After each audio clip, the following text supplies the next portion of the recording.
What's really nice with this play, it's a play that's very close to my heart. The play is about a bloke whose partner has died of AIDS, and then he meets a new boyfriend who's HIV positive, who then starts to survive, and it's sort of like the contrast between the two relationships. We're in a room full of really exciting, inventive, playful actors, so we're just getting on the floor and doing it, really. Rehearsals so far have been really exciting. It's so I feel so lucky to be back in the rehearsal room, and it's such a lovely company, and it's been really fun. I have found the rehearsals absolutely extraordinary, and it's that excitement to be back at work. It's that excitement and thrill to be working on a piece that is just brilliant. I'm 52 now, and I don't know how old I was when I wrote the play, but it's about people in their 20s, and just it's very touching seeing, well, in my eyes, ostensibly kids dealing with these awful things that we as a LGBT community had to deal with. I also think the current climate seems to have quite a lot of resonance with the play, this kind of unknown, this kind of fear of the unknown that we can't really touch or feel or see. I guess there's a correlation there which kind of makes it still relevant to today, and also the fact that it's still being spoke about, and something that should always continue to be spoke about.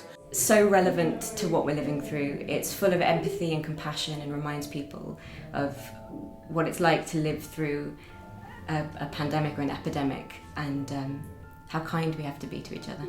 And it's great fun. Some cracking jokes from Jonathan Harvey. Ben is very chaotic.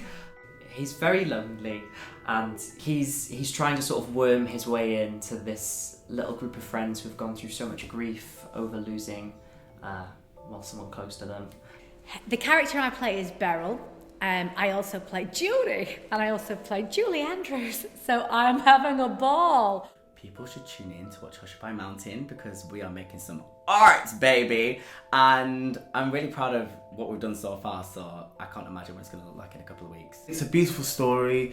It's got a great heart. It's heartbreaking, but at the same time it's kind of holds up a mirror on society and shows how far we've come and how far yet we've got to go.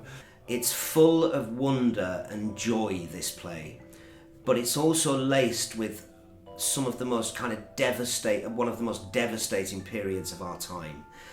So I think the reality is incredibly dark, but Jonathan's such an exquisite writer that he's able to find joy and wit and so much humour in it, mixed with some beautiful acting, some extraordinary directing, and some beautiful singing. Actually, we put some live music in it as well, so it should be a really magical theatrical event, I think.